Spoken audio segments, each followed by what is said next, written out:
नमस्कार साथियों, Hindi plus Bhilwara YouTube channel पर मैं शिंबू दयाल सैनी आप सबका स्वागत करता हूं। आज के इस वीडियो में हम अलंकार शास्त्र से संबंध में श्लेष अलंकार का अध्ययन करेंगे। सबसे पहले इसकी परिभाषा देखते हैं। श्लेष शब्द का शाब्दिक अर्थ है चिपकना, अर्थात जब किसी पद में, काव्य में प्रयुक्त एक ही शब्द के अलग अलग प्रसंग के अनुसार अलग अलग अर्थ प्रयुक्त होते हैं तो वहाँ श्लेष अलंकार माना जाता है।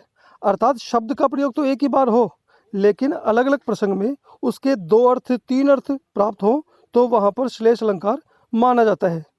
उदाहरण देखें हम। पानी गए न उबरे, मोती मानस चूर्ण। रहीमदास जी के दोहे की इस पंक्ति में पानी शब्द तो एक ही बार आया है, लेकिन मोती, मानस अर्थात मनुष्य और चूर्ण अर्थात आटा के संदर्भ में इसके अलग अलग अर्थ हैं।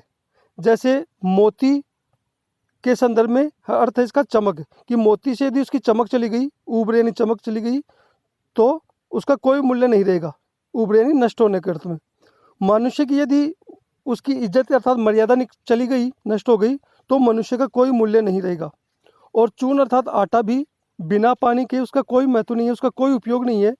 इसलिए इस पंक्ति में पानी शब्द श्लिष्ट शब्द है और उसके तीन अर्थ हैं, तो यहाँ पर श्लेष अलंकार है। अब इसी बात को हम एक और उदाहरण द्वारा देखें। उदाहरण 2 कि मंगत को देखी पट देत बार बार है।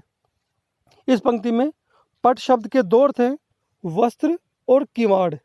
अर्थात कोई व्यक्ति भिखारी को देखकर वस्त्र देता है तो दूसरा व्यक्ति अपने दरवाजे, किवाड़ भिखारी को देखकर बंद कर लेता है।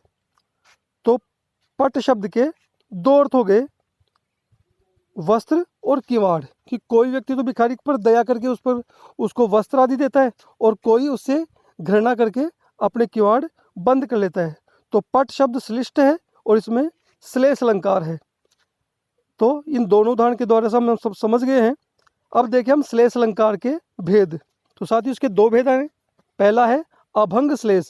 अभंग यानी बिना टुकड़े किए, अर्थात काव्य में जब किसी शब्द के टुकड़े किए बिना ही हमें अलग अलग अर्थ प्राप्त हों तो वहाँ पर तो हो गया अभंग श्लेष। और दूसरा है सभंग श्लेष, अर्थात काव्य में जब किसी शब्द के टुकड़े करने पर उसके अलग अलग अर्थ प्राप्त हो। कई बार शब्द के टुकड़े करने पर और जहाँ बिना टुकड़े किए ही अलग अलग अर्थ प्राप्त हो तो वहाँ पर अभंग श्लेष। तो ये दोनों इसके उदाहरण, दोनों इसके भेद हो गए। अब हम एक कुछ अन्य उदाहरण देखें। आप इन दोनों उदाहरणों को अच्छी तरह देखें और इन दोनों उदाहरणों का अर्थ हमें कमेंट्स बॉक्स में लिखकर बताएं। धन्यवाद साथ।